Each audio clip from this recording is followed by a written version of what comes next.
Big business. RSK, let it play, boy. When I tell them I'm an Israelite, it's big business, nothing miniature. Serving same thing as minister. Kill the flesh, how to finish them. These commandments, they'll sustain you. I'm surrounded by these angels. I ain't worried, I'm protected from seen and unseen dangers. When I tell them I'm an Israelite, it's big business, nothing miniature. Serving same thing as minister. Kill the flesh, how to finish them.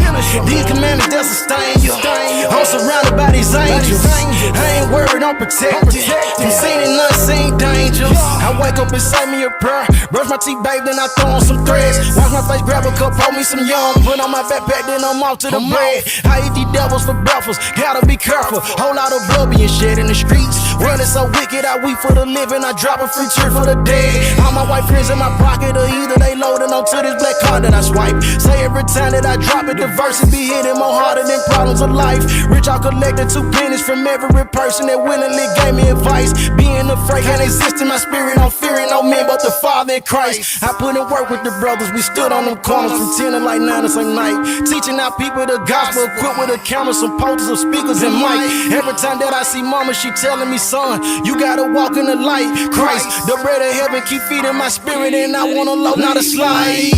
When I tell them I'm an Israelite, it's big business, nothing miniature. Serving same thing as minister. Kill the flesh, how to finish them. These commandments, they'll sustain you. I'm surrounded by these angels. I ain't worried, I'm protected from seen and unseen dangers. When I tell them I'm an Israelite, it's big business, nothing miniature. Serving same thing as minister. Kill the flesh, how to finish them. These commandments, they'll sustain you. I'm surrounded by these angels. I ain't worried, I'm protected from seen and unseen dangers. When I tell you I'm an Israelite, tribe of Judah, don't you take it personal. Bleed the blood on these demons, we purging them. Don't entertain Jezebels, we be curving them. Ayy, I got a ribbon, she virtuous. In person, this blue life ain't virtual. I can't forget when I heard the truth. I got cut with that word, it got surgical. Conviction can lead to repentance. I pray these verses encourage you. We repenting, now we on the vertical. Judah rising, see Isaiah 32. Big business, nothing minuscule. I picked up that pen back in middle school. Guard your light and take heed who you listen to. Watch your mouth and your ears and your vision too. Hashatan and Shao Kahn, he won't finish you. In Mortal Kombat, this war is not physical. Gird your loins up and follow the general. Messiah is coming, that's scriptural. You gotta starve your flesh. The real war ain't even started yet. This look like a setup for a second exodus. I'm trying to be where the water at, let's get it. When I tell them I'm an Israelite, it's big business, nothing miniature. Serving same thing as minister. Kill the flesh, how to finish them. These commandments, they'll sustain you. I'm surrounded by these angels. I ain't worried, I'm protected from seen and unseen dangers. When I tell them I'm an Israelite, it's big business, nothing miniature. Serving same thing as minister. Kill the flesh, how to finish them. These commandments, they'll sustain you. I'm surrounded by these angels. I ain't worried, I'm protected from seen and unseen dangers.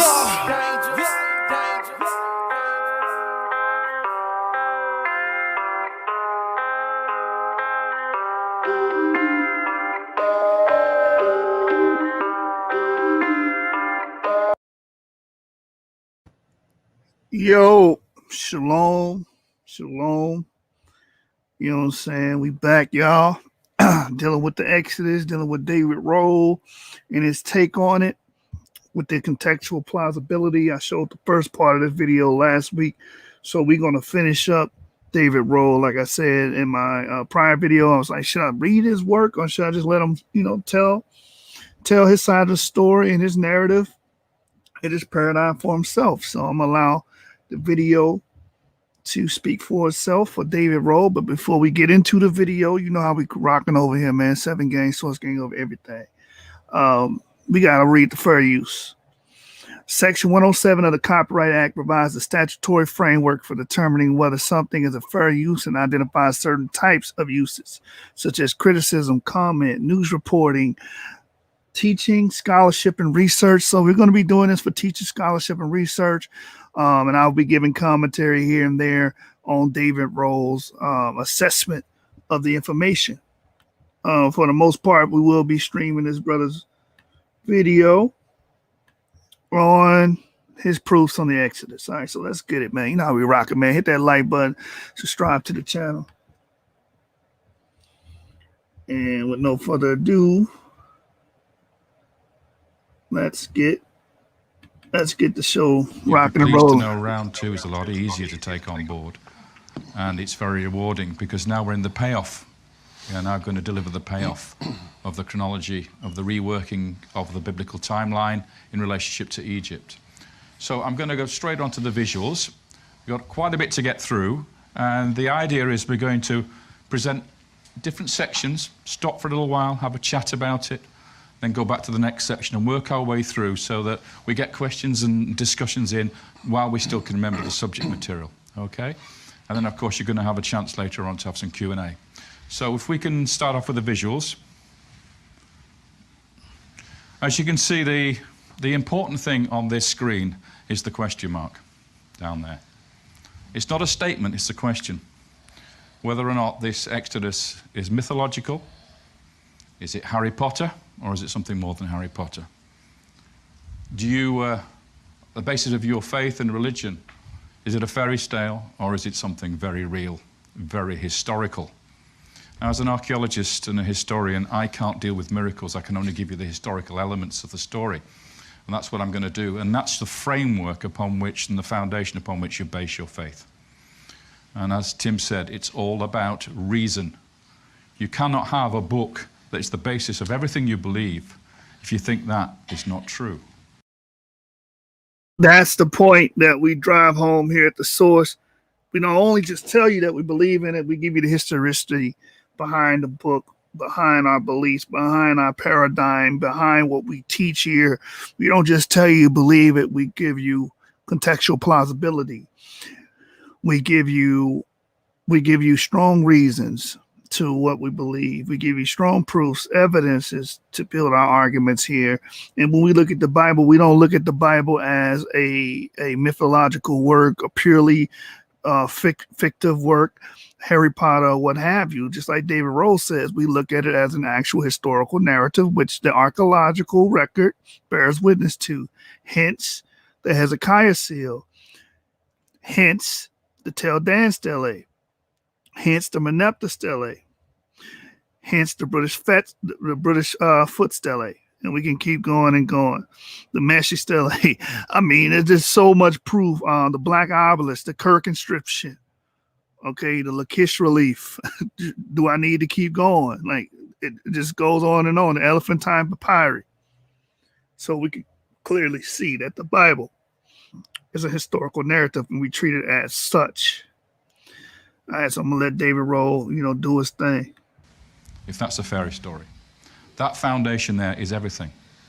So as an agnostic, as a historian, I look at this as a historical text. I do not dismiss it as a fairy story just because it's called the Bible. I treat it like any other ancient text, whether it be Herodotus, whether it be a text of Ramesses II talking about the Battle of Kadesh. It's a history book. Primarily, it's a history book upon which the faith is based. And that's the way I approach it.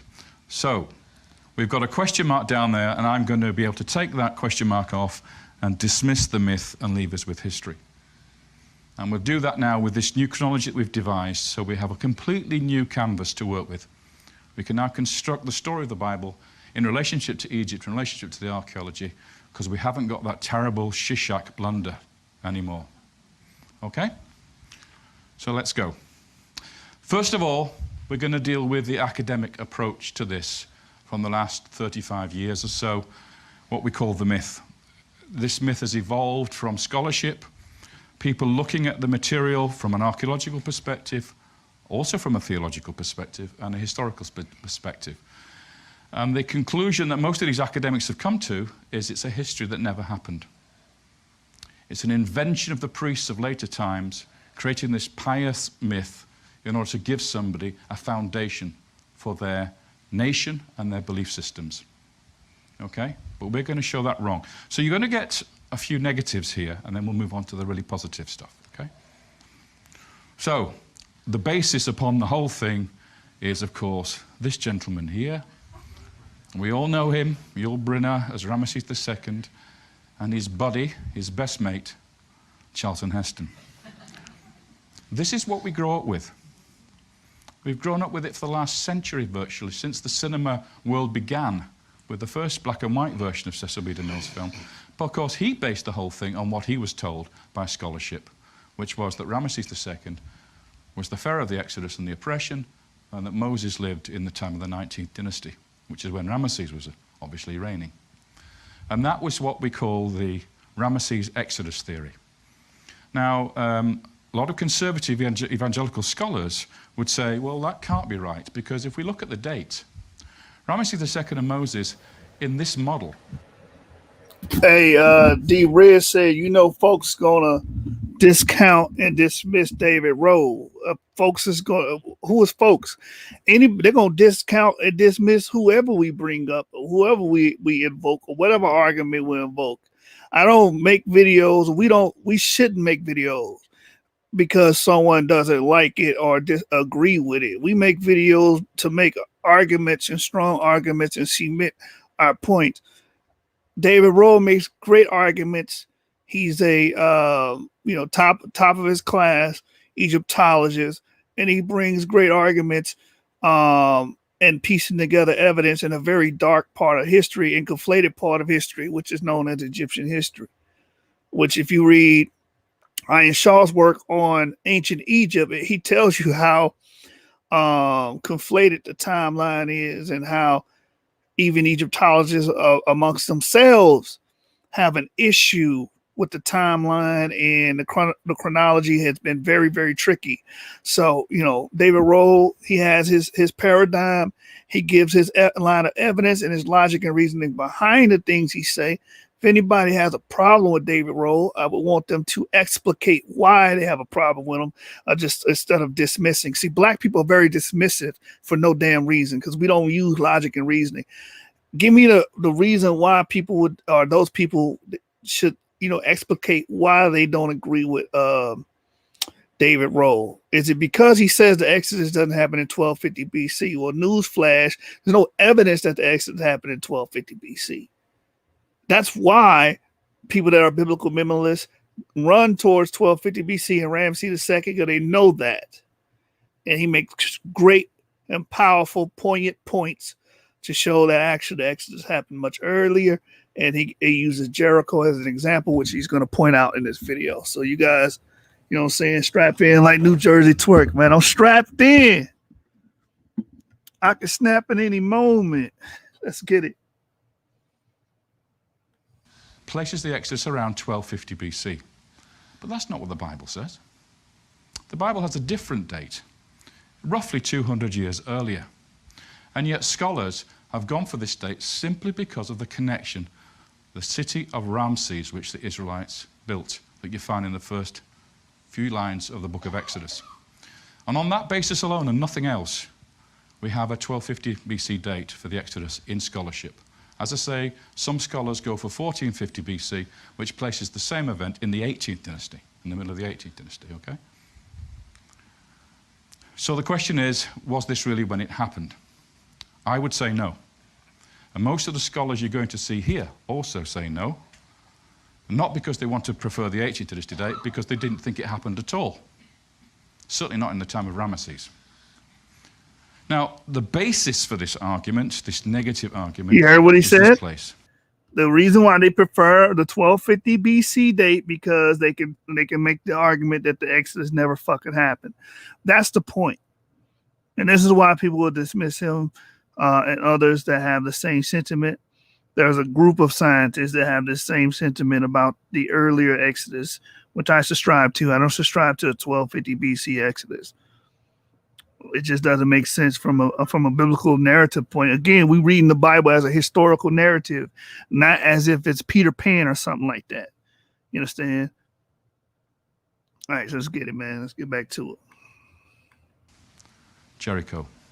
Joshua then destroyed Jericho around 1210 BC, which is 40 years after 1250 and the Exodus. That's the rough. I'm sorry, man. I'm gonna let him rock. Also, this is also a form of a straw man argument. You build your straw man and you knock it down. Oh, well, the Exodus happened in 1250 BC. 40 years later, Joshua conquered Jericho. Wait, well, there was no Jericho in 1210 BC. And this is what Garfield was referring to in his book. In his book, he's going to bring this up. Oh, well, he conquered cities that wasn't there. He's using the model in the reference frame of the Exodus happened in 1250 BC. But if you put the Exodus in its proper time, which is around 200 years prior to that, 200 to 300 years prior to what these dilettantes are saying, then you can actually see that the evidence does line up. And that's the whole purpose of what David Rohl argues, Tim Mahoney, with the Patterns Evidence video. The whole purpose is if you put things in their proper timelines, it does match the biblical events, and it shows that contextual plausibility. There's no way they could know so much about the Egyptian culture and atmosphere and social pressures during that time without actually being firsthand, secondhand accounts.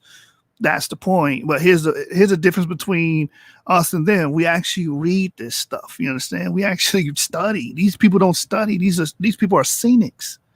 And I am going to be re-uploading Zion Lex's video of him exposing Garfield, so you guys should look out for that. That's coming on the channel tomorrow. You know how we rocking, man. 7 Gang, Sauce Gang. Hit that like button. Let's go. Approximate date that people place the destruction of Jericho. Now, I'm going to start giving you a few quotes now. Somebody you probably never heard of called John McCarthy. He was one of the Beirut hostages, a British newspaperman who went to Beirut and was captured by Hezbollah and imprisoned along with American hostages and Terry Waite. And while he was in his dungeon for many years, the only book he had to read was the Bible. And he sat there in the dark trying to read this book over and over again. And he wasn't a religious man, but it's the only book he had to read. And he got deeply involved in the story. And when he was released, he decided what he was going to do is find a historian, John Sturgis, and he's going to write a book about his thoughts about the biblical story. And because he was a newspaper man, he went off and interviewed lots of scholars and archaeologists working in Israel and other parts of Egypt, trying to get an idea from them what they thought happened in the Bible stories. And he made a documentary series called It Ain't Necessarily So. You know the Porgy and Bess folk opera, where you get, I think its name was Sporting Life, played by Sammy Davis Jr., and he did this song called It Ain't Necessarily So, the things that you're liable to read in the Bible, it ain't necessarily so. And he took that title for a good reason, because every single scholar he went to, every single archaeologist said, the Bible isn't true. It ain't necessarily so. So here's a quote from John McCarthy. When the site at Jericho was reworked in the 1950s by Kathleen Kenyon, it was discovered that the walls had fallen down long before Joshua and his people were supposed to have arrived, and that at that time, Jericho was almost certainly unoccupied. The conquest of the promised land by the children of Israel began to evaporate into thin, hazy air. Every single person he talked to said there was no Jericho at the time of Ramesses II. And that is true. That is absolutely true. So, let's move on. If we now see where the problem lies, I'm going to use this graphic to do that. Now, it looks fairly simple at the moment, but it's going to get quite complicated in a second. So we're going to have some archaeology here. These phases that you see here are archaeological phases. LB is late bronze or late bronze age, and then Iron Age, Iron Age. So you have the late bronze 2A, followed by the late bronze 2B, and then the Iron Age begins, working towards the present. And here are your conventional datings for these eras. So for instance, the end of the late Bronze Age comes in about 1250, between 1250 and 1200, okay? Already you should be thinking this is the time of the Exodus, according to the conventional scheme. Let's now put in the biblical events. So in the late Bronze 2A, we have part of the Sojourn, which is also earlier. Then in the late Bronze 2B, this is where we place Moses and the Exodus. And then we have the Judges period in 2 phases. going through towards the united monarchy of Saul, David, and Solomon. Now, if I put in the Egyptian data to match that, we end up with Akhenaten and Tutankhamun down here, then the famous Ramesses II of the 19th dynasty as a contemporary of Moses in the late Bronze Age, and then Ramesses III in the 20th dynasty and on back into the third intermediate period. This is the period that I've been specializing in. So you begin to see the relationships between the biblical story, the archaeology, and the Egyptian history. This is the conventional scheme. This is not the new scheme that we've been developing. This is the way that scholars see it conventionally. So now you can see there's one column I haven't filled in yet, and that is Jericho. Now see what happens to Jericho. Well, first of all, we find a large farm or house in the late Bronze 2A that was excavated. It's called the Middle Building by archaeologists because it falls in the middle of a gap. It's probably was occupied for about 20 years maximum by no more than a dozen people, but the rest of the site basically was completely unwalled and an abandoned ruin. And then in the Iron Age 1B, a new town is founded. This town thrives and continues on afterwards, and I'll explain a little bit about what that town is later. But then, just at the time when we have Moses and the Exodus, and therefore Joshua and the conquest, we have a huge black hole. There is nothing at Jericho between this house and that town. And that's where the conquest is placed. Now do you see why scholars and archaeologists say that it's impossible for the Bible to be true? You see that? You see that? That's why. This is why Garfield's going to do this in his book. He made reference to it when he said Joshua conquered places that wasn't even there. He's referencing this argument here with Jericho because they know Jericho from 1300 to 1150 was uninhabited. But if you go to 1350 and 1400, it was. That's proof that there were people there. There was a city there. So that's why it makes more sense for the Exodus to take place earlier than 1250 BCE. When you put it about the 14 or the 15 or the 16th century BCE, it aligns itself with the archaeological findings of this area. Because Joshua there and Jericho just do not match. So Bill Deaver, who's a biblical archaeologist from the USA, he said this about Jericho. Joshua destroyed a city that wasn't even there. And this is the mantra that we have now. And it's the starting point for this whole negativity that we see from scholarship. Zeev Herzog, who's professor of history and archaeology in Israel, a famous one, he created a furore of debate and argument amongst the press in Israel when he announced that the Exodus is a history that never happened. So you have Israeli archaeologists and historians, you have American archaeologists, you have British archaeologists, all saying the same thing. The Bible is a fiction because Jericho didn't exist at the time when Joshua was supposed to have been there. So, an Exodus in the 19th dynasty, that is looking extremely unlikely. There was no Exodus at the time of Ramesses II. Now, that is a truth. That is a fact. I'm not disputing that. Nobody's disputing that. That's what archaeology tells us happened. Okay? So, we have to explain it.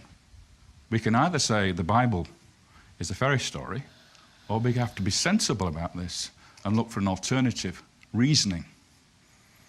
And that's what I did.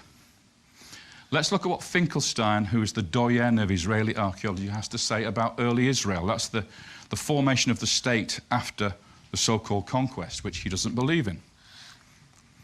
There was no mass exodus from Egypt. There was no violent conquest of Canaan. Something clearly doesn't add up when the biblical account, the archaeological evidence, and the Egyptian records are placed side by side. Again, this is absolutely true. But what they do is they simply reject the Bible and take everything on board as being factual. They take the Egyptian records to be true, they take the archaeological evidence to be true, and their interpretation of it. So the thing that gets put in the dustbin is that book.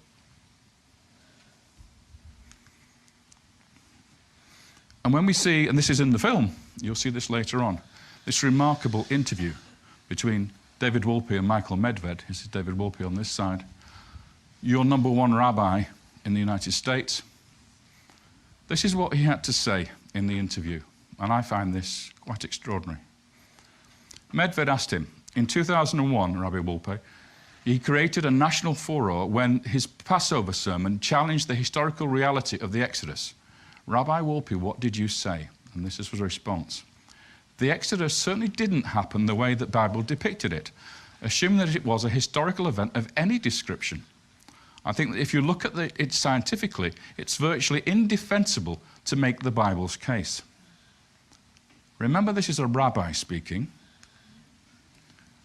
What part of the Torah would you grant to be based upon historical reality? The reply, I can't tell you. I don't know. I don't know, and although it might irk people, I don't care. So there's a rabbi telling his congregation that it doesn't matter if the Bible isn't true. Just accept the moral teachings without the history. You don't need the foundation. The foundation is not important.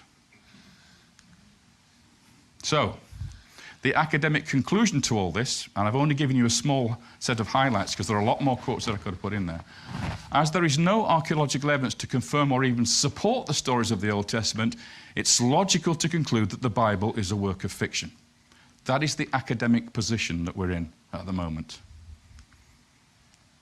And now we try to explain that visually with Tim's wonderful wall of time from the movie, which you'll see later. He has it animated. I can't animate it here. But we have, according to Tim, he's divided up this whole era from the beginning of the sojourn with the arrival, the multiplication, the slavery, the judgment, the exodus and the conquest. That's the pattern that we're looking at. And we have to try and find out where that pattern really works, those 6 steps. And if you look at it in the 19th dynasty we've been talking about, here's your pattern here. But in this period, as we've seen from the archaeologist's point of view, there is no match. There is no correspondence in that period. Though you may notice back here, there does seem to be something going on, which we're going to get to later. And exactly, the chronology is the big focal point. That's why I titled this David Rohl and the Exodus Incorrect in the Timeline. Because again, people built this straw man and putting the Exodus in the 13th century so they can knock down the straw man and say the Exodus never happened because we have no archaeological evidence for it. That the archaeological evidence for it is much earlier. Like when people bring up the Ipuwer papyrus, that's early. That's much more early. You don't start seeing the Ipuwer papyrus, I believe, into the 18th dynasty. So again, if you're saying that it happened later or much later, then those will be the challenges. But if you put it in its proper context from a chronological standpoint, then it lines up. Let me read this source to you guys. You know what I'm saying? I'm going to let my bro David Rohl rock. You know what I'm saying? Let me read from, you know how we do here, man. We read sources over here. I don't know what these other cats doing, man. Well, I know what they doing. They a bunch of rhetoric warriors. You know what I'm saying? Brothers that have it, what do you call it? Chat debates. Speech battles. We don't do that here. We try to go straight to the source here, give you some actual material to reference, right? So let me get to the Oxford Handbook of Egyptology, and this is page 631, and it's dealing with the chronological synchronization. And this is what he's dealing with, a chronological synchronization of what was going on with the the biblical narrative in ancient Egyptian history. But watch this. Chronological synchronization is a significant issue for the study of cultural interactions. Chronology is, of course, problematic for the studies of ancient Egyptian history, as well as other regions within Western Asia, which can often be even more difficult. So again, the chronology is not 100% right and exact. You're dealing with stuff that happened 3,000 to 4,000 years ago. So again, everything is not going to be right and exact when we're digging up fragmentary evidence. Thank God the Egyptians wrote and carved in stone and wrote all over their walls, so we can get as much information as we got now. But it's still fragmentary. So again, as this book states, chronology is of course problematic for studies of ancient Egyptian history. So again, it's an issue. It's problematic, as well as other regions within Western Asia, which can often be even more difficult. Such challenges can arise within single dating methods such as incomplete data, e.g. regnal year linked unknown, and interpretive differences. So again, these interpretive differences is how people interpret the data, because none of us lived during this time. We didn't live during this time, so we have to use our deductive reasoning, abductive reasoning to come to a conclusion, and that requires interpretation, which is some things you can't escape. We didn't live during that time. We have fragments of that time, and we try to piece it together the best we can with the knowledge and information we can to make the strongest argument possible. But, you know, a lot of you guys on the other side of the aisle, the so-called conscious community, you act as if, you know, this stuff is without fault or it's a perfect, exact science. It's not. It's not at all. Chronology is, of course, problematic for the studies of ancient Egyptian history. So just keep that in mind. If anybody try to stick you with chronology, it's they're doing their best to piece this history together. All right. And same thing with science. Like when people try to invoke scientists and scientists are not omniscient. Everything they say is not 100% exact and right. They're doing what the best they can with the information and data they have to go off and back up their theories, their presuppositions, and so on and so forth, and their paradigms. They're not gods. They're not deities. They're not omniscient. They don't know every damn thing, because people have that saying, scientists don't believe, they know. That's a lie. They have a lot of beliefs. That's why they say putative or punitive, or they use the law of parsimony, or they say this is parsimonious. When they use these terms, they're telling you what they believe took place or what they believe was there before. It's a bunch of beliefs, and they're drawing it from the data that's available, and there's nothing wrong with that. But we got to be honest about what's actually going on here. All right, let's get back to David Rohl, man. He rocking and rolling like Chuck Berry in the 70s, man. Let's get it. Shalom to the family. Hit that like button. Shalom Orthodox more.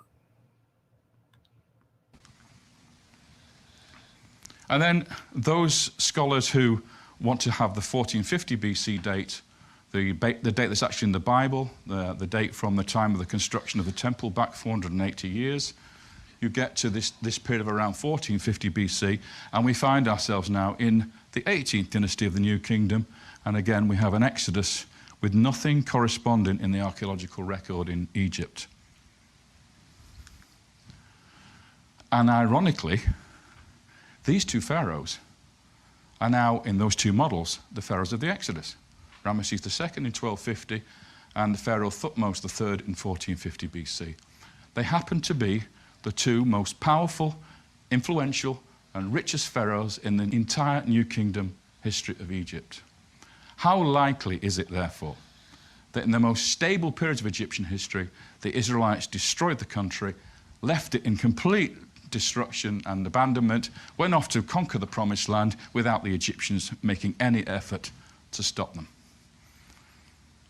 There is no sign at all in those two reigns of a crumbling of the Egyptian state. There is absolutely no sign in these 2 reigns of any sort of loss of control in Palestine, in Syria, in Canaan, for the window of opportunity for the Israelites to come in under Joshua and actually conquer the place. It just doesn't work. Neither case works. So here we come with the what if. My question was then very simple. What if scholars had been looking in the right places for the Bible stories, but in entirely the wrong time? That was the simple and obvious question to be asked, which nobody had actually asked. Nobody had bothered to ask that question. So if we now look at Jericho, and we look at it in this light, what if we find the Jericho that was destroyed and work from there? If the Bible tells us Joshua destroyed Jericho and is abandoned for centuries, why didn't we look for that Jericho? Instead of saying, oh, well, it's not possible Jericho wasn't there, let's find the city of Jericho that was destroyed. Now, we know where Jericho is, Tel Es Sultan. We always know where the location is. There's no question about the identity of the place. So here we are looking at the Iron Age town that we saw earlier on, the Dark Age, and down here we have the Middle Bronze Age city, a flourishing, powerful city with high walls. So what we're going to do is we're going to start to investigate this city, because this city's walls collapsed. It was heavily burnt and abandoned for centuries, exactly like the Joshua story. And then we have this 600-year gap until the refounding of the city in the time of Ahab and Omri.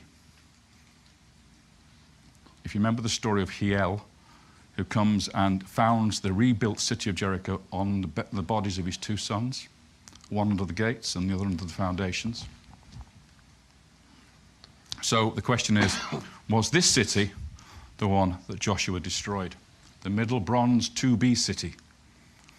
And if that's the case, then we have to put the conquest right at the point where the city is destroyed, and therefore the Exodus 40 years earlier in this Middle Bronze Age period. So we've moved ourselves from the Late Bronze Age, where the conventional dating is, and we've moved the whole story into the Middle Bronze Age, a whole era earlier. And that's where we're going to concentrate later on today, on the conquest, and before that the Exodus, and before that the sojourn. So let's start with the sojourn. We're going to work forward in time now, from the arrival of the Israelites in Egypt through to the Exodus and beyond. And it starts with prosperity, followed by slavery. You know the story. Joseph comes into Egypt as a slave. He rises to the ranks. He helps to explain Pharaoh's dreams for him. He becomes the highest official in the land. His family are brought in from Canaan during the famine period, and they are given the best part of Egypt to live in. They prosper and multiply, and then they're suddenly plunged into slavery. And then on comes Moses and the Exodus after that. But let's first of all look at the beginnings of all this. Just to recap where we are then, here is we're in now the Middle Bronze Age. Middle Bronze 1, Middle Bronze 2A, Middle Bronze 2B, that's the archaeology. In Egypt, this is the 12th dynasty, the 13th dynasty, and something called the Hyksos period, which I'll deal with in a moment. So in this new timeline, Jericho was destroyed during the Middle Bronze 2B. We're not quite sure where in this phase, but it's somewhere in this period here. And then in the 12th dynasty, here we have the arrival of the Israelites. This is how it works with the biblical chronology in relationship to archaeology. And you'll notice something very interesting. We have one phase called Middle Bronze 2A, which is actually matching exactly with the Israelite sojourn in Egypt, and then we have the conquest 40 years later. So the Exodus takes place in the transition between Middle Bronze 2A and Middle Bronze 2B. And over here, at the end of the 13th dynasty, followed by the Hyksos period. Now, the Hyksos were invaders. They came into Egypt, and they took it over, and they dominated it for a couple of centuries. The Egyptian pharaohs were killed and slaughtered. Their families were murdered.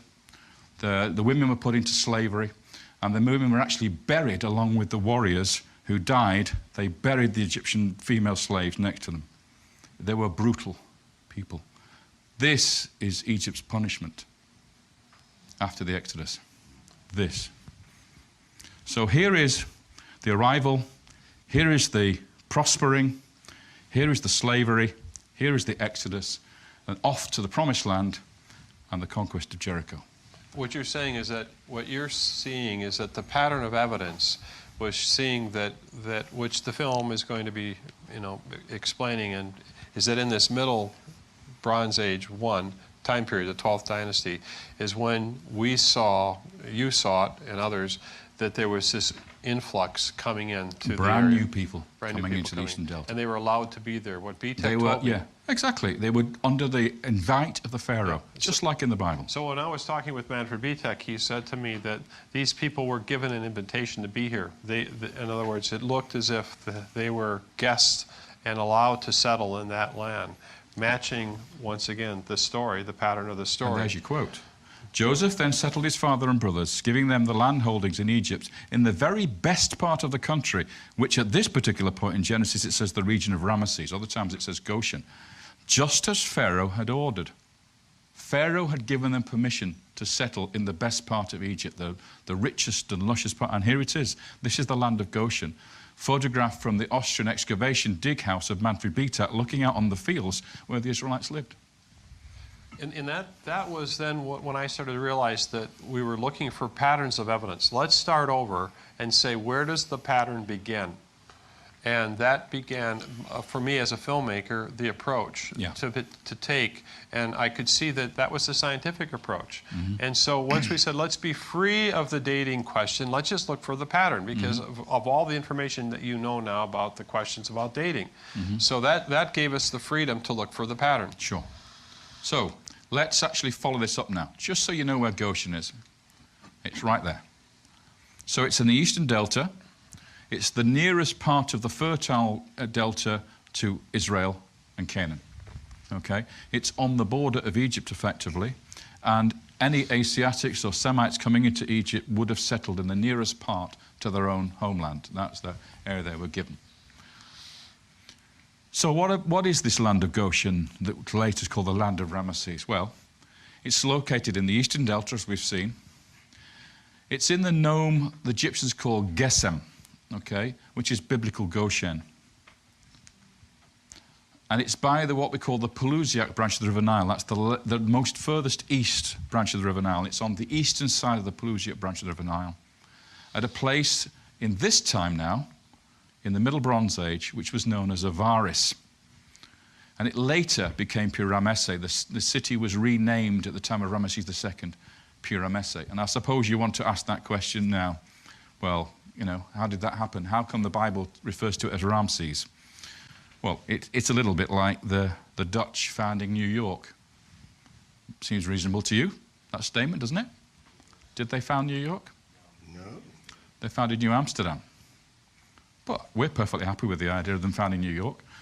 Or the Roman 6th Legion comes into England and builds a garrison in the city of York, which New York's named after. And you'll see that in your encyclopedias. But the Romans didn't establish their garrison in York. They founded a garrison in Eboracum, which is what the Romans called it. It was only when the Vikings came along and renamed it Jorvik that we get the name York. But you'll read an encyclopedia that says the 6th Legion founded a garrison at York. So the same thing going on here. And the thing that we try to show in the film is that underneath the city of Ramesses is this older city of Ars. And so the challenge is that the name Ramesses actually is the name of a pharaoh, it's the name of a time period, and it's the name of a city that was built at a particular time. The royal city of the king. He founded this city of Ramses, which you're going to see now, on top of Avaris, the older city. So what the Bible's telling you isn't so much what they built as where they built. So the Israelites built a city at the place where the audience of the time reading the Bible would know to be Ramses, because they did know Ramesses. Ramesses was very famous, the city.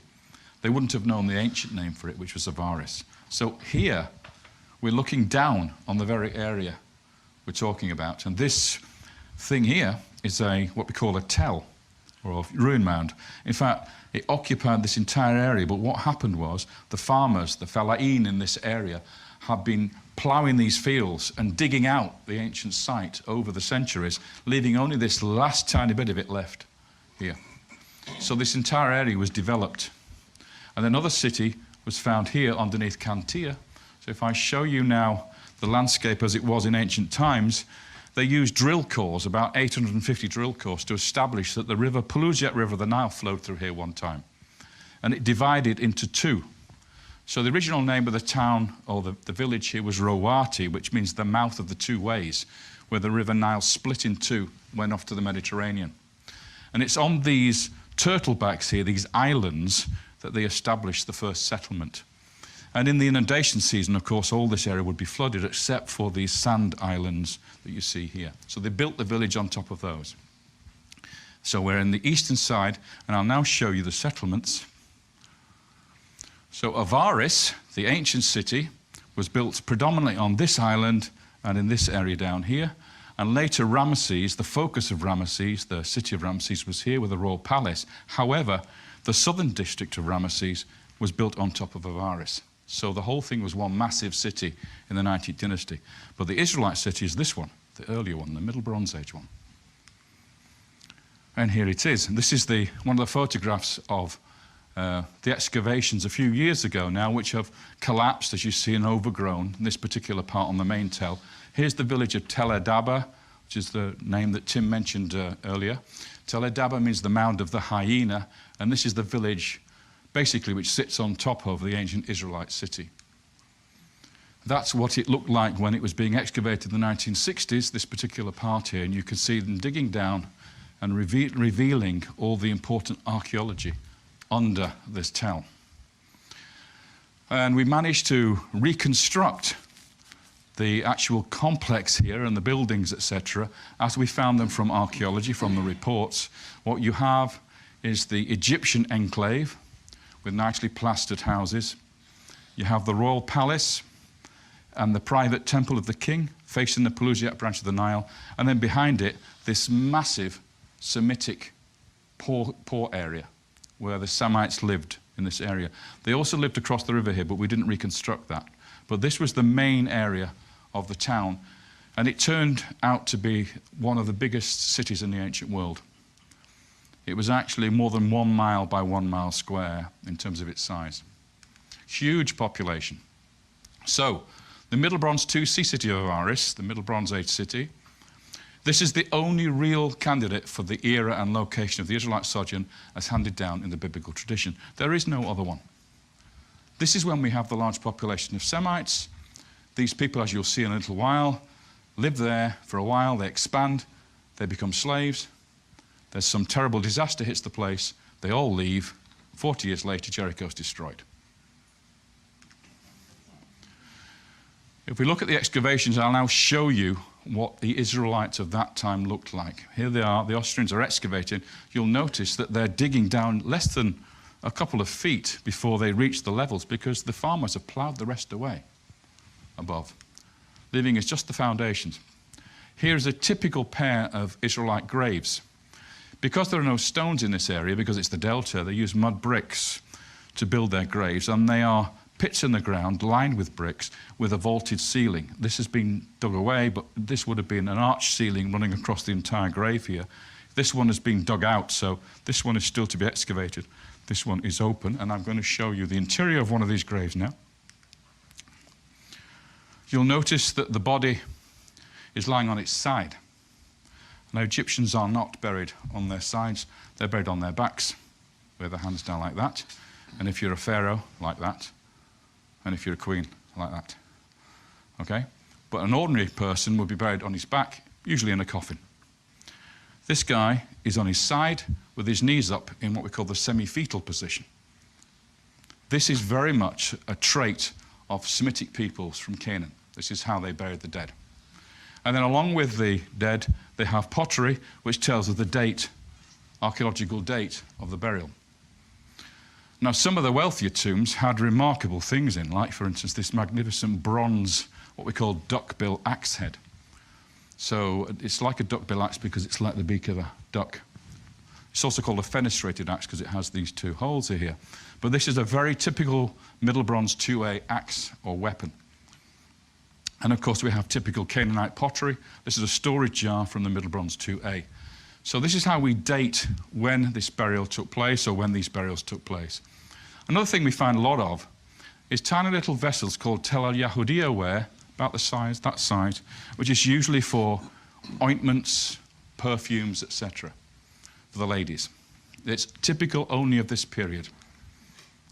Now, if I show you a waterlogged grave here, this is one from a garden tomb that you're going to see in a little while. You see this object here? That is actually a duckbill axe which has not been cleaned up. And this thing, I'm just going to restore that for you. When the archaeologists removed that from the grave and cleaned it up, it turned out to be a magnificent bronze belt. Now this is what a chieftain would wear. With his long gown on, he would have this magnificent bronze belt around here, and he'd be wearing his dagger, his really important dagger, to show his status, his wealth, his power amongst the tribe. And these are the daggers that were found in these graves. Beautiful bronze ribbing, ivory handles, gold rivets to hold the framework together. This is high status material. This is not cheap rubbish. This is really top class Canaanite, Semitic weaponry. And let me just put a little quote in from the Bible. Simeon and Levi are brothers. Their daggers are vicious weapons. These daggers have been worn by tribal chieftains, the sons of Jacob. And now, in some of these high-status burials of these chieftain figures, the bodies were brought to the grave on a truck, a cart, dragged by 2 donkeys, and then a pit was dug in front of the graves, and the throats of the donkeys were slit, and they were buried in front of the grave. Now that is, again, typically from Canaan, from Israel, later Israel. We have this type of burial. But what's important is, along with the 2 donkeys were 2 sheep placed in their sacrificial sheep. And the bone analysis by the experts on this has demonstrated that these sheep were from North Syria. They are actually the long-haired Syrian variety, which is exactly where the patriarchs came from. And this is the first time we see them in Egypt. We don't have the sheep, this type of sheep, in Egypt until this era. One of the things that always continued to be supportive of the story, the pattern was matching once again, the pattern.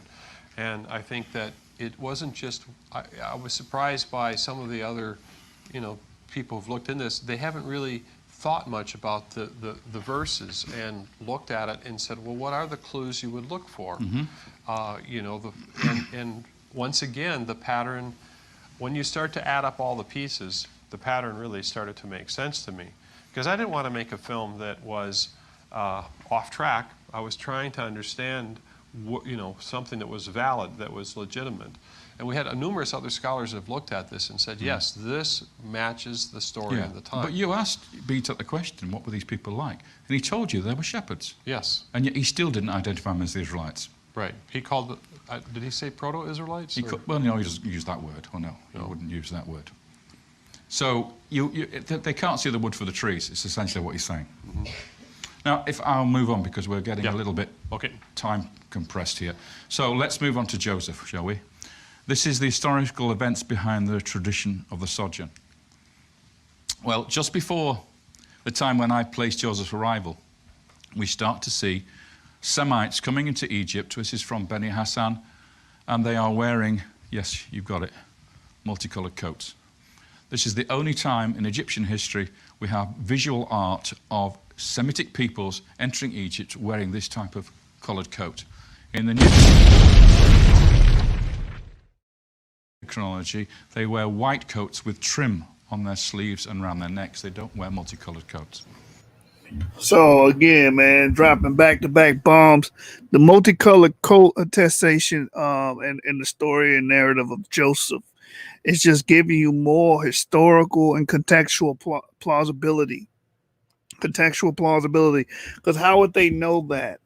How would they know that was a theme amongst Asiatics coming into Egypt during this time about having these multicolored coats? And we see that as being a motif in the Genesis account. And it matches up with what we're finding in this fresco or this relief here, Beni Hassan are showing the Asiatics coming into Egypt, and they're wearing these multicolored coats, which is almost like an ethnic marker during this time because, again, like David Rohl stated, this is the first time you're starting to see this type of wear in Egypt. So check it out.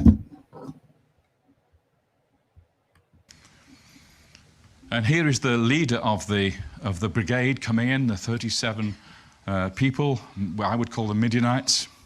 His name is Abishai, and he's called a Hyksos, or a ruler of the foreign countries, and he's got a fabulous coat, much better than the rest of the men of the tribe. So status is all important here. You get the best coat if you're the leader. This is the time of two pharaohs, Senusret III and Amenemhat III, who were co-regents. This is the father, this is the son. What's noticed about these two is how miserable they are. These are the only two pharaohs in Egyptian history which look like this. Look at the way the mouth is turned down. Look at the furrows here. Look how the ears are turned, big ears, are turned around at right angles. Now, in visual art, an art historian will tell you that what this reflects is concern on the part of the pharaoh for his people. It's not smiley, smiley pharaohs here. This is pharaohs who are worried, who are concerned for Egypt, showing concern for it, and it's the only time we see this. And there's a reason for it. This is the Fayum Basin, which we'll come back to in a minute, Great Lake, Birkat Karun. But this is a quote from the Bible. Genesis 41, 17-21. So Pharaoh told Joseph, "In my dream there I was standing on the bank of the river Nile, when 7 fat cows, fat and sleek, came up out of the Nile and began to feed amongst the rushes. And then 7 more cows came up behind them, starved, very wretched and lean. I have never seen such poor cows in all Egypt. The lean and wretched cows devoured the 7 fat cows, but when they had devoured them, it was impossible to tell, for they looked as wretched as ever." That's Pharaoh's dream. That's what Joseph was tasked to interpret. Now, what's important here, and what's not mentioned in the Bible, is that these cows came up out of the Nile. That's not explained in the Bible. But from this connection we've made now between the story of Joseph and Egyptian history and archaeology, we can explain the reason now for the cause of the famine. Now, you all know about Nile inundations. Every year in the late spring, the Nile floods its banks. Waters come down the river Nile from Ethiopia, from the Blue Nile and the White Nile, and they flood the Egyptian plain up to the desert plateau. And this happens regularly every year. But the level that it comes to is very crucial to whether or not Egypt prospers or whether it starves. And what we have down in Upper Egypt, this is Nubia here, there's Abu Simbel, there's Aswan. We come right the way down here to the border of Egypt in this period before we get to the land of Kush, which is in Sudan. We have 2 forts either side of a gorge. One is called Semna and the other one is called Kuma. Here's an aerial photograph of those 2 forts, there and there. And what happened was, in this particular period, in the reign of Amenemhat III, they started to record the heights of the Nile in the inundation, year by year. First time it had happened, they hadn't done it before. And we believe what it was an early warning system to tell people further north how high the flood was going to be. And if I show you a very complicated chart, I'll explain it very quickly. This is the low level of the river for most of the year. This is the standard flood level in modern times. That means the last 2,000 years here. But in this time, in the reign of Amenemhat, we see these records here, and they tell us that the flood jumped from 12 meters up to around 18 meters in year 3 of the king. And then suddenly, a few years later, it zooms up to 21 meters. So we have a massive increase in water coming into the Nile. This is 4 times the typical average flood, 4 times the quantity. So this is your 7 years of plenty, and that is your 7 years of famine. Plenty because increased water here to this perfect level means more harvest because you can expose more areas to water inundation and the fertile silt. Here, destruction, total destruction. Villages wiped out, cattle killed, drowned, sheep drowned. So you see where he's coming from. He's basically saying that the flooding pretty much made the land arid and wasn't able to plow it anymore because the flooding was too consistent and it was pretty much too pervasive during this time, and it pretty much created a famine throughout the land of Egypt during this time due to the floods, because the land, if the soil's flooded and full of water, you can't really plow and plant crops and stuff of that nature. So this is his tool that he's using to give explanatory power to his model. And the important thing is, if this land is flooded with 4 times the water, it takes 4 times as long for the water to dissipate out to the Mediterranean. So you can't plant your crops. Because when it comes for the end of the season, when you need to plant your seed in the ground is waterlogged. And if it happens year after year after year after year, you get a famine. That's why the cows came out of the river Nile in Pharaoh's dream. The Nile is the cause of both the plenty and the famine. This is the water conditions that they would have been confronted with at the time of planting. So in Genesis 45:6, for this is the 2nd year of the famine. There has been famine in the country, and there are still 5 years to come without ploughing or harvest. Now, if the famine had been caused by a drought, that would not stop ploughing. The only thing that stops ploughing is water. So what does Joseph do about it? Well, he's a genius, this man. This is the great Fayum Lake, and this is what it looks like today. It's called Birkat Karun. This is a huge lake. In the time of Joseph and Pharaoh Amenemhat, it was this size. Absolutely enormous. Why did it grow so big?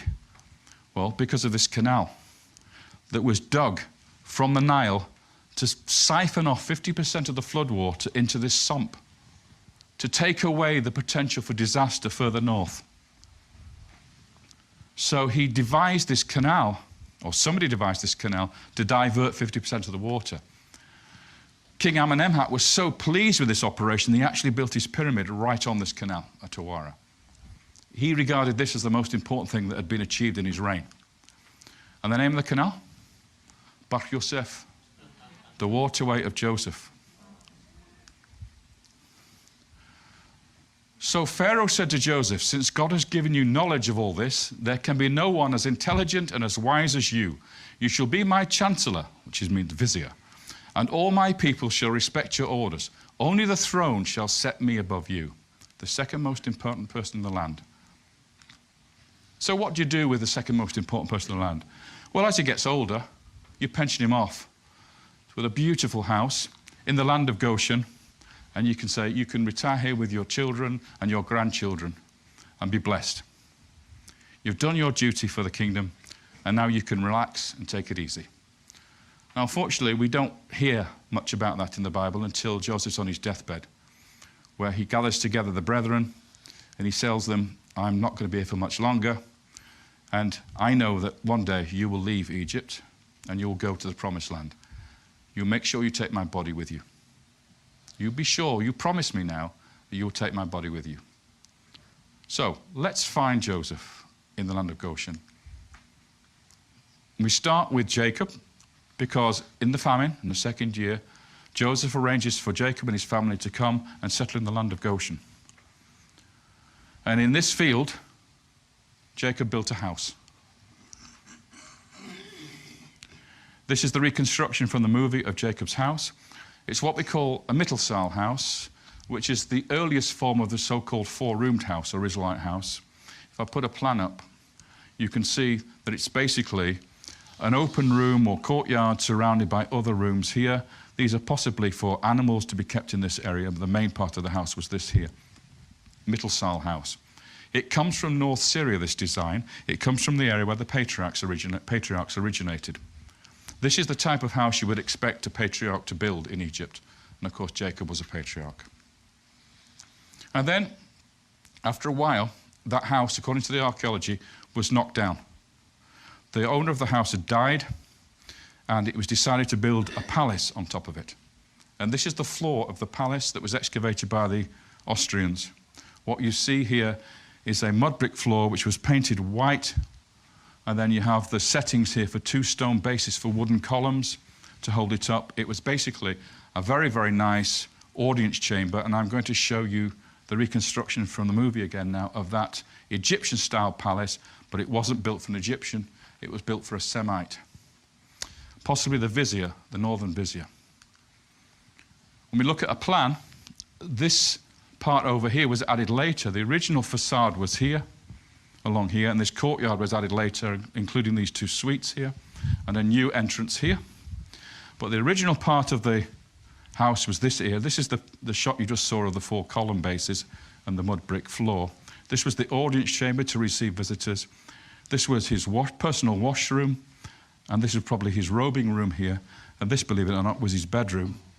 And this is a mud brick platform, which is the biggest bed ever found in the ancient world. You would expect that for Joseph, wouldn't you, the guy who interpreted dreams, to have the best bed in the world? Now, what struck me immediately about this, and by the way, these 2 suites are identical. How many sons did Joseph have?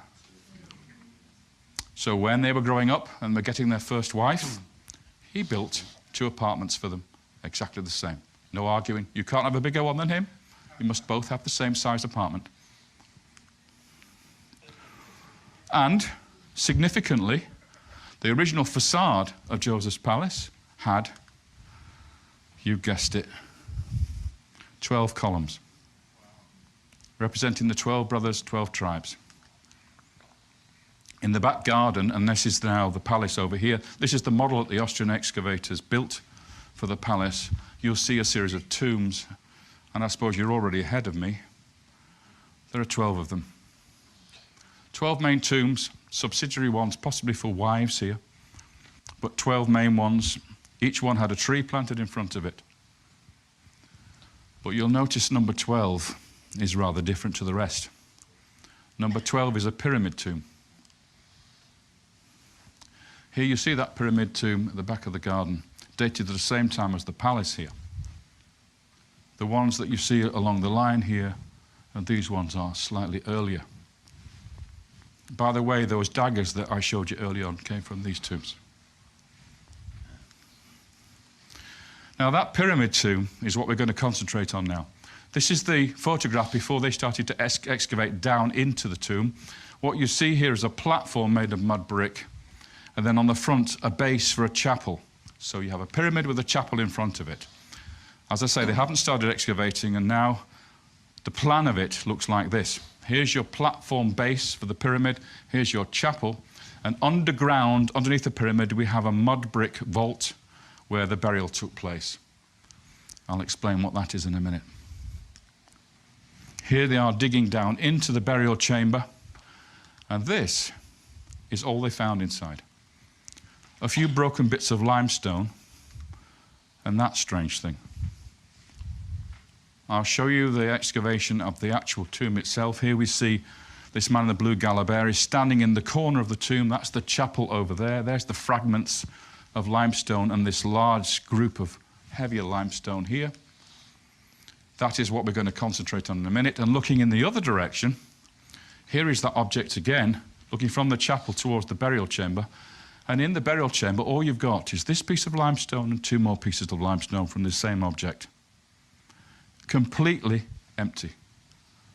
No bones, no mummy beads, no coffin wood, no pottery. Absolutely empty. So the archaeologists said, oh, I know why that is. Because there's a tunnel that's been dug in from the chapel into the burial chamber, and everything has been cleaned out. But then I asked BTAC, what grave robber would take the bones? What's the value of the bones to a grave robber? Doesn't work. This is not robbery. This is removal, pious removal of the body. So now the crunch time is, what is this? Well, it stood in the chapel in front of the tomb. And when they assembled the bits, it was quite clear that it was part of a human statue, the top half. But you'll notice that the whole of the face has been smashed off. This is reconstruction here. The eyes have been gouged out with an axe. Look at this massive hit on the top of the head there. But we also have a throw stick on the shoulder. I'll come back to that in a minute. If we look at the hair, beautifully coiffured, beautifully combed, and the original paint still survives on this statue, red hair, flame red hair. Hey, And on you the know what's forehead, crazy about this? although you They can't got see it rid too of the well, nose, this is yellow paint. and it's weird. So you yellow know, skin, Egypt has that red thing hair, with the French beautifully explorer coiffured and came and combed. blew the noses What off. we call But the mushrooms hairstyle. we can also see that same type of action And on his shoulder, taking a place throw with stick. this, Now, a statue throw that we stick see is a here. symbol of an Asiatic or Semite. So this high official with this statue is an official of state, but he's a foreigner. He's not an Egyptian. On the back shoulder, I began to see, can you see, fragments of paint in stripes? See that one? Can you see them coming in this direction here around the shoulders, the collar, and then they go down vertically? If I highlight that for you, just a little bit, just to help you to understand it. It's a multicolored coat. So this statue, which is twice life size, seated statue, of a high official of state with yellow skin, red hair, wearing a multicolored coat in a tomb, a pyramid tomb. Now, a pyramid tomb is normally not given to a high official. In this period, only kings had pyramids. Only kings had colossal statues. No individual other than a king would have that. This guy has been honored to the highest level that a king could grant. Art historians have looked at this statue and said it was carved and made in the royal workshops next to the pyramid of Amenemhat III. Okay, so the king ordered this statue for this individual. So let's restore his face. Red hair, yellow skin, collar, multicolored coat. And this is the reconstruction from the movie of the chapel with the statue. And if only we had the other part of this, we'd be able to read the name of the individual. And this is his name in hieroglyphs, and that's the name of Joseph in his Egyptian name. Very quickly, I want to tell you about the alphabet. This Joseph character was a genius, an absolute genius. He was in charge of pretty much everything in the land. One of the things he was due to organize was the mining of turquoise in Sinai. And this genius man, who was trained to read the hieroglyphs, write the hieroglyphs, but also being a Semite, came up with something quite extraordinary at a place called Sarabat el-Kadim, which is the main turquoise mine in Sinai, which is up the top of this mountain. I'll do this very quickly. You climb up to the heights in the middle of Sinai, and you arrive at a temple here, right on the top of the mountain. This is the temple of Hathor, who is the lady of turquoise, the goddess of the turquoise mines. These stelae are all dedicated to her, and they have Semitic names on them of the workforce that was sent here to mine the turquoise. Here is Hathor, the goddess with the strange wig and the eyes, and she's called Hathor. And here we have Meket Mofkat, which is the lady of turquoise, which is her title. Here is one of the mines where they excavated the turquoise, and what Petrie found, Flinders Petrie found in here, was quite remarkable. He found a script carved on the mine face, and it's clearly hieroglyphics, but nobody could read it. It didn't read Egyptian. So Petrie was scratching his head and couldn't work it out, and then Sir Alan Gardner came along and worked out what was going on here, and he realized that it was actually Hebrew, but written in hieroglyphs. And it's called Proto-Sinaitic. So here is your Hebrew alphabet with the earliest form of writing. So what happens, for instance, I'll give you an example here. The water sign in Egyptian hieroglyphs is the word for nu, water, but in Hebrew it's mayim. So that becomes the letter M. The house, bait, Egyptian pear. Okay, so brilliantly, he takes Egyptian hieroglyphic signs, he actually gives the Hebrew name to them, and the first letter of the Hebrew name becomes the letter of the alphabet. And it can go all the way through the alphabet, right the way down to Tav, which of course is the cross. And this one over here, Aleph, which is the ox. Let me give you an inscription from there, which you can read just about if I highlight it. This says, Mem, Aleph, Ayin, Mem. It's a very crude form of the word Mayim, and that is a leather water bag. Water. Let's look at the letter Aleph just to show you how that evolves into the modern alphabet. Here is our modern letter A.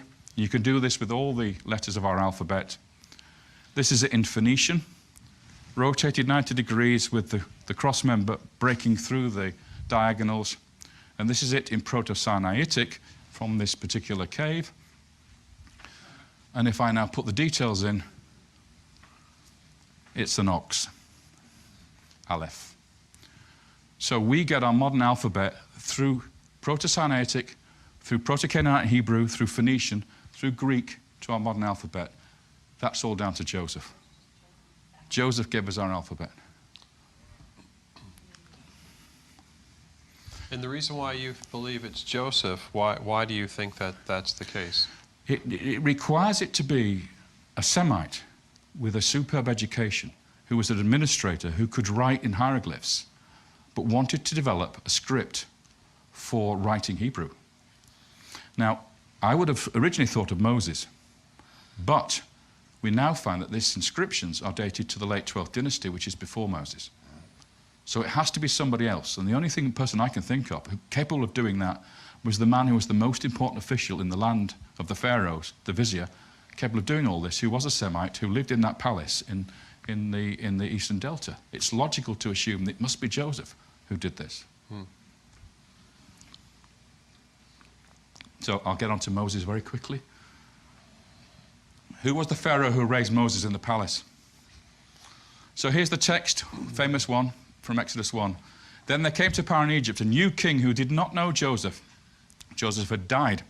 Look, he said to his people, the Israelites are now more numerous and stronger than we are because they've prospered. We must take action to stop them from multiplying. Or if war should break out, they might join forces with our enemies. They might take up arms against us and then escape from the country. Accordingly, they put taskmasters over the Israelites to wear them down by forced labor. This is the introduction to Moses and his birth. They've prospered, they've got numerous, they've become powerful, and we've seen that because in the 13th dynasty, most of the officials were Semitic. They weren't Egyptians. In fact, even some of the pharaohs were Semitic at that time.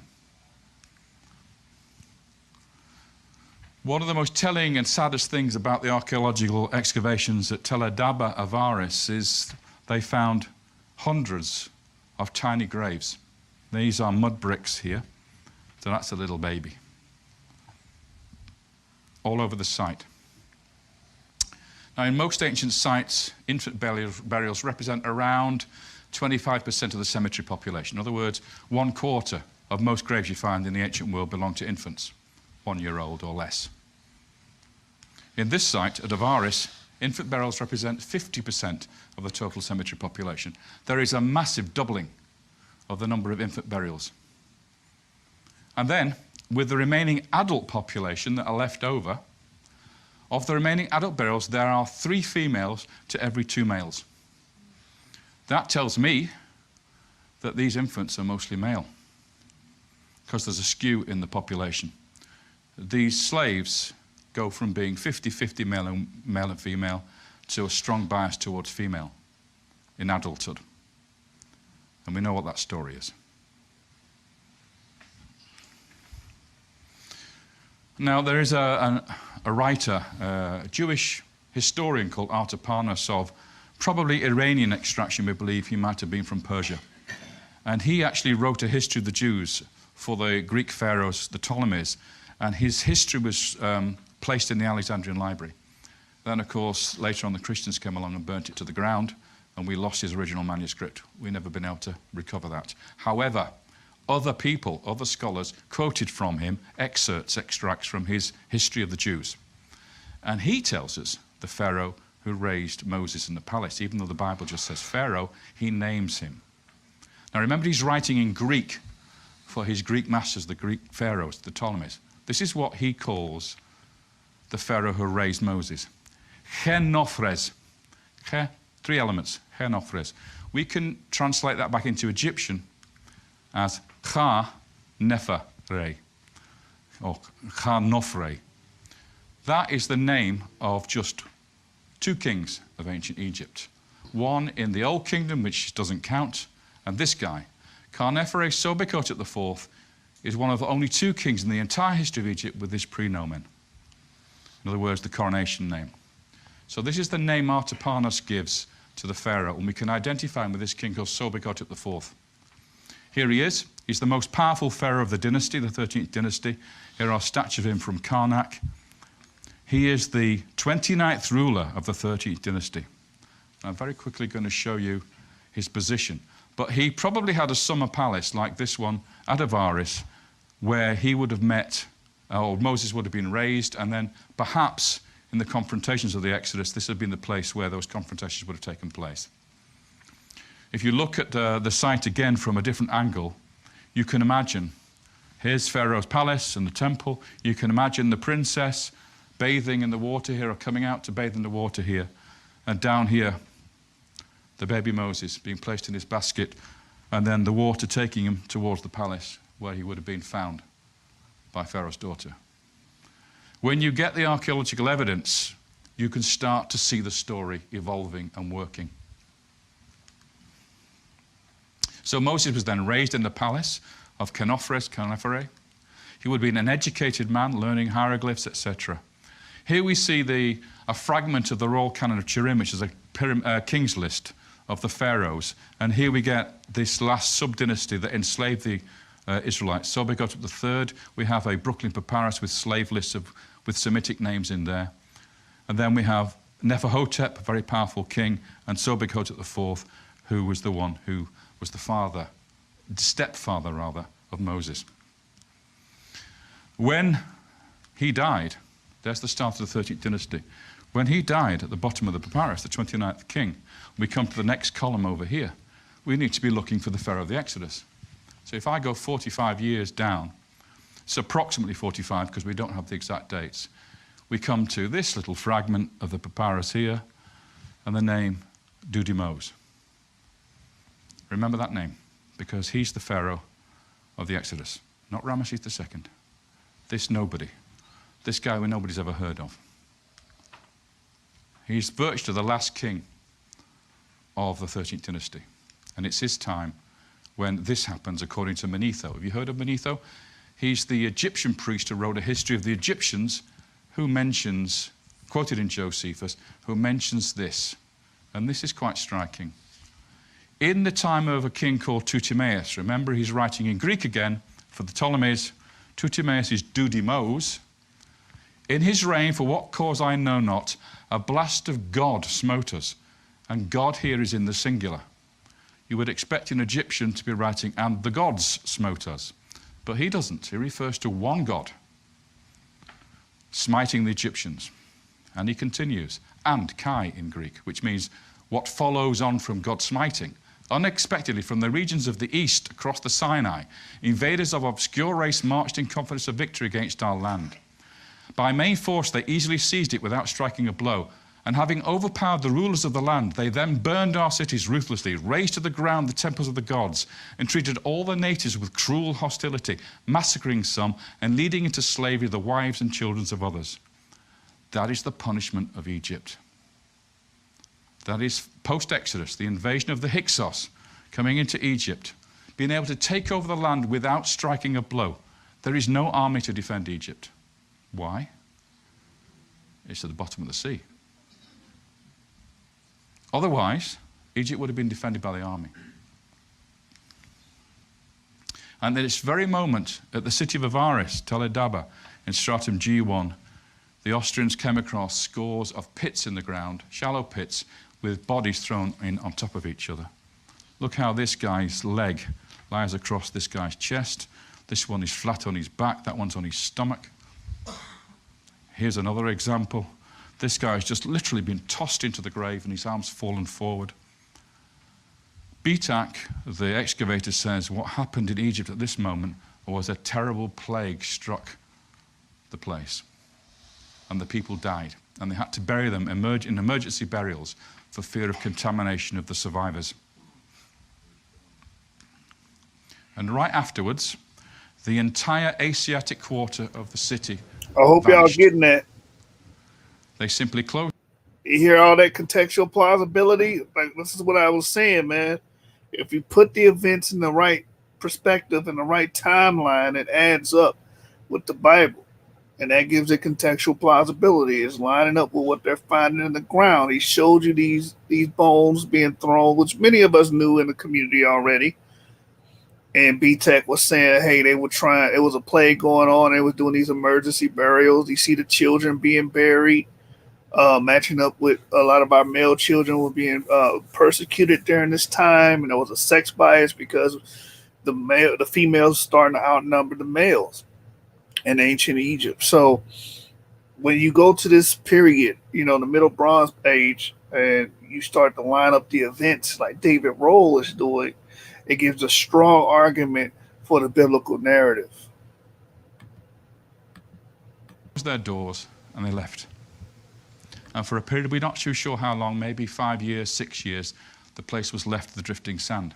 And then in came the Hyksos and occupied the site and completely bulldozed it flat and built a mortuary cult on top of this site, where they buried the Hyksos kings. At the end of Stratum G, marking the end of the 13th dynasty, the main Tel area was abruptly abandoned and the Semitic population vanished. So here we are, this is the location now we're dealing with. We're not saying Ramesses in the 19th dynasty was the pharaoh of the Exodus. We're saying it happened down there under Dudimos at the close of the 13th dynasty. And this, 40 years later, or approximately 40 years later, is when we should be looking for a Jericho that was destroyed. And then we have the Egyptian collapse with the Hyksos dominating the country for 2 centuries before the recovery in the 18th dynasty.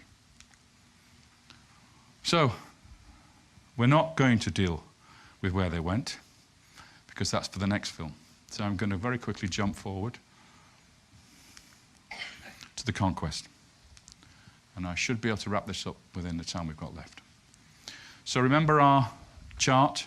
We have the Iron Age town built by Hiel on the body of his 2 sons in the time of Ahab, circa 800 BC.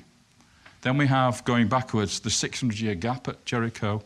Then we have the destruction of the Middle Bronze Age city, destroyed by Joshua. And Dave, what you're saying is that this Dudimos and the end of his kingdom and the dark, or the second intermediate period, is right there. Right at that spot. The second dark age hits in right at that spot. Okay. And it's caused by the Israelites and God, destroying the Egyptians. The walls collapse at Jericho.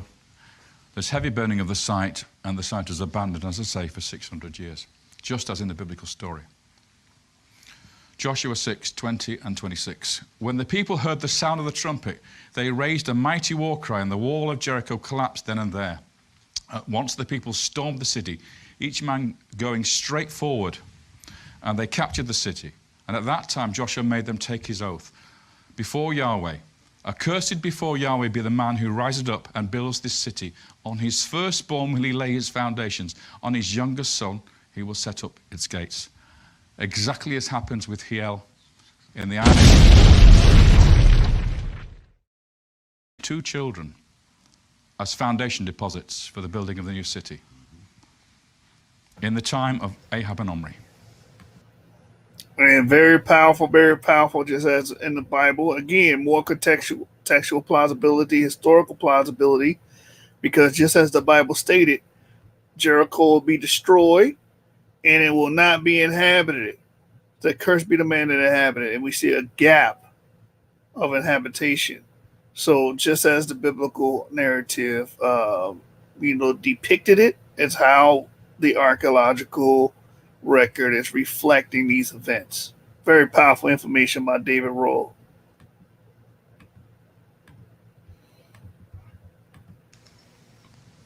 So if you look at Jericho, this is looking down on Jericho. Excavated in the 1950s by Kathleen Kenyon.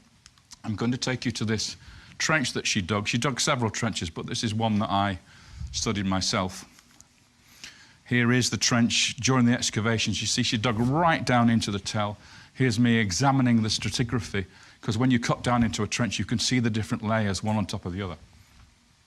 And what I'm going to show you now is the structure of the defensive system, which is a foundation of the wall that's on the top of the tell here, a sloping rampart made of plaster, a glacis we call it, at the bottom a revetment wall made of stone.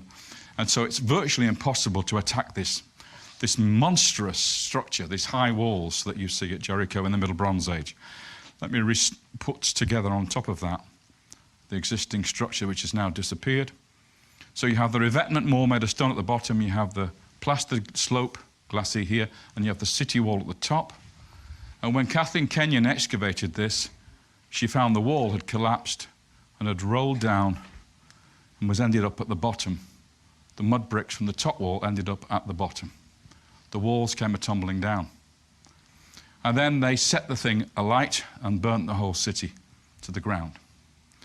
So again, this is the wonderful reconstruction from the movie. When the archaeologists were excavating the houses, they found large storage jars full of grain. This grain was heavily charred from burning. But what this tells us is when the attack took place, when the destruction took place, it took place shortly after Passover, because that's when the harvest is brought in from the Jordan Valley. And we know it wasn't a long siege because the jars are still full. It must have been a very short siege of the city. What does the Bible tell us? 7 days. If we move on to Hatzor, very important site, the greatest or foremost of the kingdoms, according to the Bible. It was the royal citadel of a king called Jabin, who was the top knob of the area. Joshua 10:11. Joshua then turned back and captured Hatzor, putting its king, called Jabin, to the sword. Hatzor in olden days was the foremost of those kingdoms. In compliance with the curse of destruction, they put every living creature to the sword. Not a living soul was left, and Hatzor was burnt to the ground. It suffered the same fate as Jericho. There were 2 or 3 major cities that suffered the same fate. What's key for me is the name of the king that Joshua personally thrust his sword into. When they were excavating it, and they're still excavating it, this is the late Bronze Age palace up here, but if you go deep, deep down below that, they exposed the corner of the Middle Bronze Age palace. This is the time when Jericho was destroyed. This is the time when Hatzor was destroyed. And in that area there, this is the corner of the building, they turned up a fragment of a tablet. In cuneiform, Akkadian, because this was the lingua franca of the region. This is how diplomats wrote to each other at this time. And this is actually a letter addressed to a king of Hatzor. And you want to know what his name is? He's called in Canaanite and Akkadian Yabni. And Yabni is biblical Jabin. So the king who lived in this palace at the Middle Bronze Age that was burnt to the ground and destroyed has the same name as the king that Joshua slaughtered and burnt the city to the ground.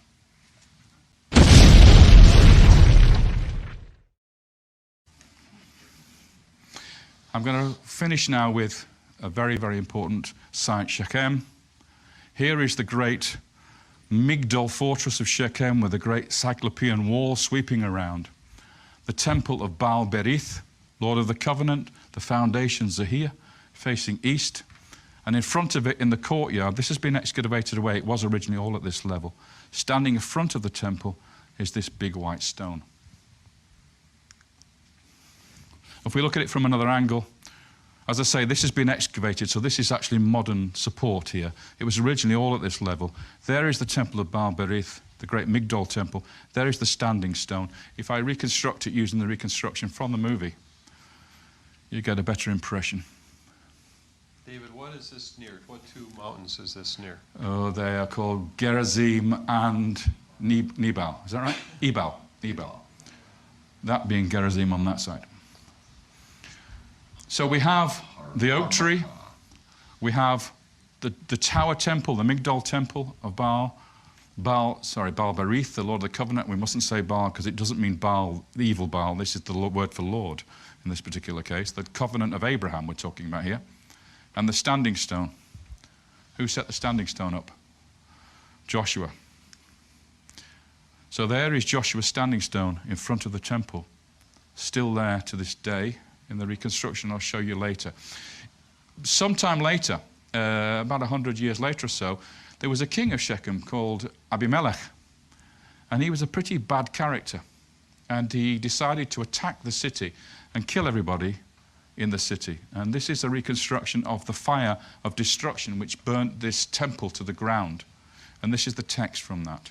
Judges 9, 45, 49. All that day Abimelech attacked the town. He stormed it and slaughtered the people inside, razed the town and sowed it with salt. On hearing this, all the leading men inside Migdol Shechem took refuge in the crypt of the temple of Baal Berith. Abimelech's men piled branches over the crypt and set it on fire over those who were inside, so that all the people in Migdol Shechem died, about 1,000 men and women. And what does archaeology show us? That this temple was destroyed by fire about 100 years later, exactly matching the story in the Bible, the book of Judges.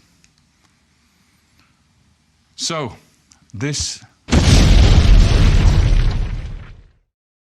important artifacts from the Bible. Joshua 24, 25, 28. That day, Joshua made a covenant for the people. He laid down a statute and ordinance for them at Shechem. Joshua wrote these words in the book of the law of Yahweh. He then took a large stone and set it up there under the oak tree in Yahweh's sanctuary. Joshua then dismissed the people, everyone to his own heritage. This was the renewal of the covenant, and that is the covenant stone of Joshua.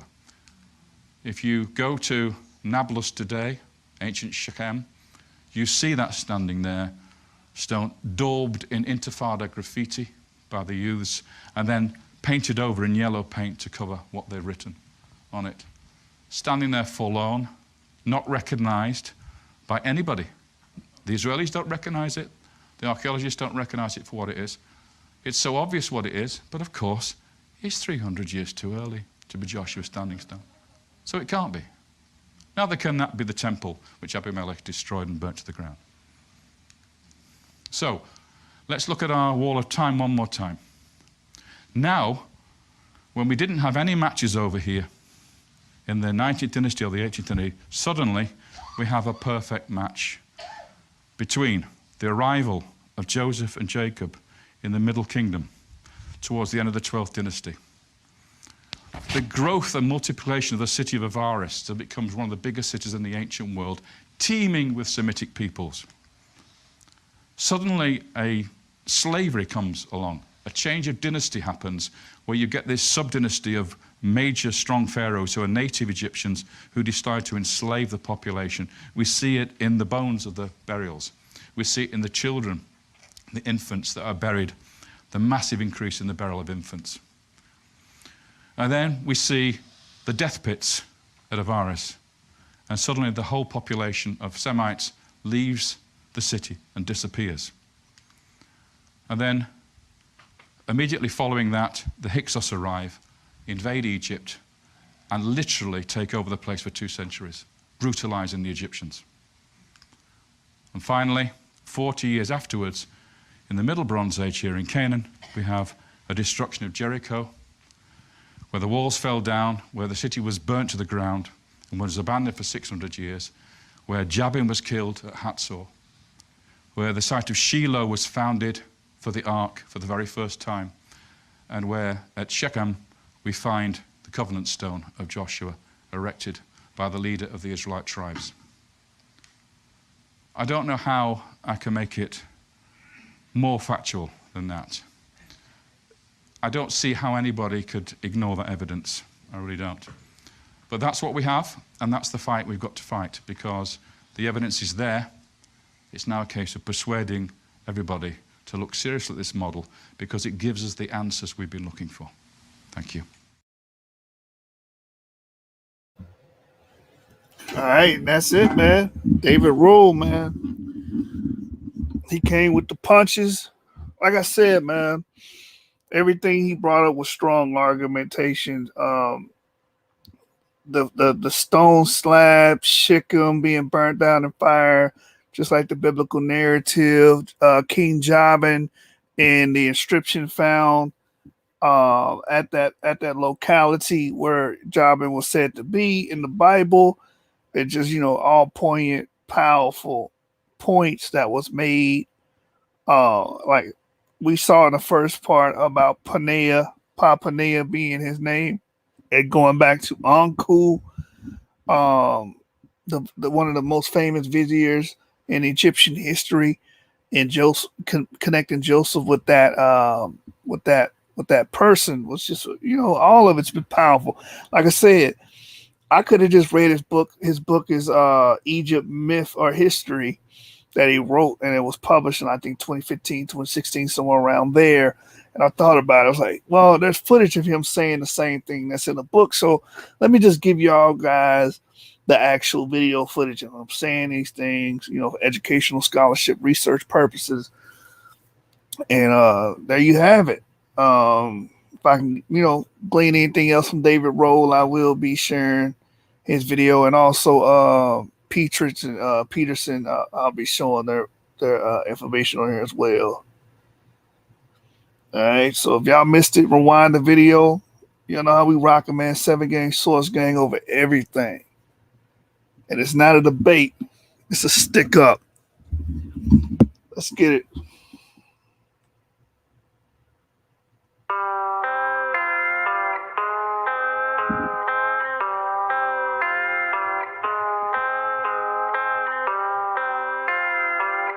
Big business. RSK, let it play, boy. When I tell them I'm an Israelite, it's big business, not miniature. Serving same thing as minister. Kill the flesh, how to finish them. These commandments, they'll sustain you. I'm surrounded by these angels. I ain't worried, I'm protected from seen and unseen dangers. When I tell them I'm an Israelite, it's big business, not miniature. Serving same thing as minister.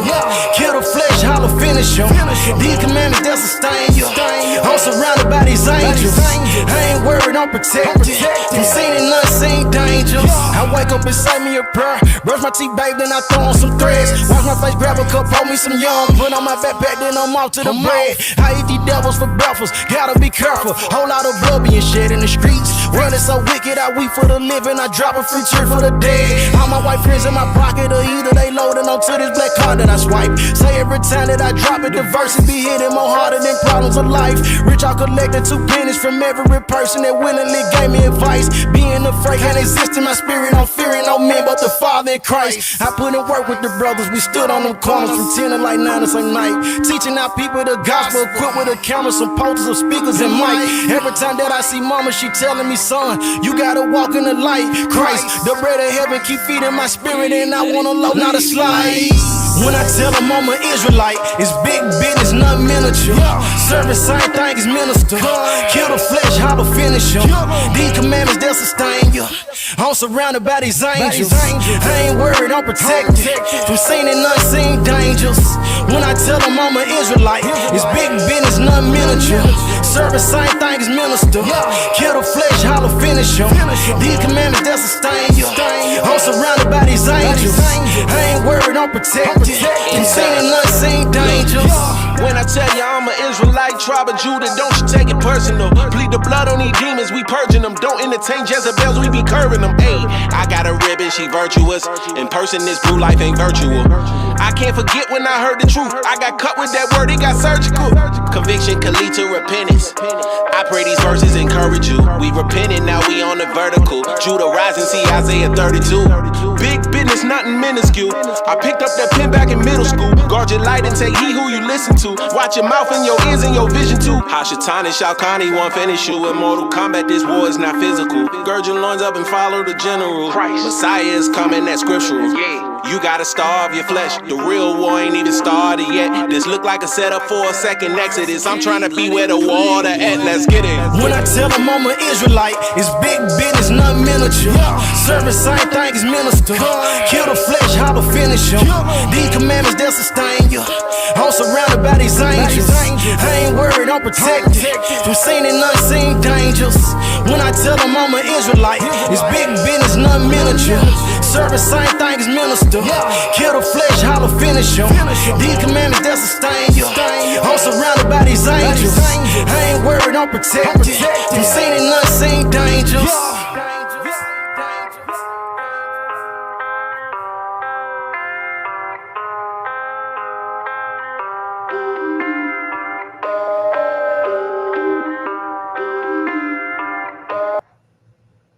Hey, y'all still here?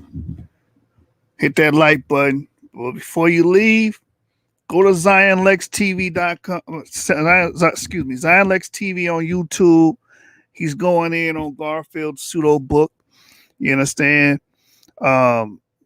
He's got some great information on that, and we will be re-uploading per his request here on the source each part of that video, so y'all can look out for that if y'all haven't seen it yet. But go to his channel, ZionLex TV on YouTube. That is ZionLex TV on YouTube, and check that brother out. He's pretty much dissecting Garfield's little pseudo book, and it's just like that. Source gang, 7 gang over everything, man. 7 candlesticks up. It ain't a debate. It's a stick up gang.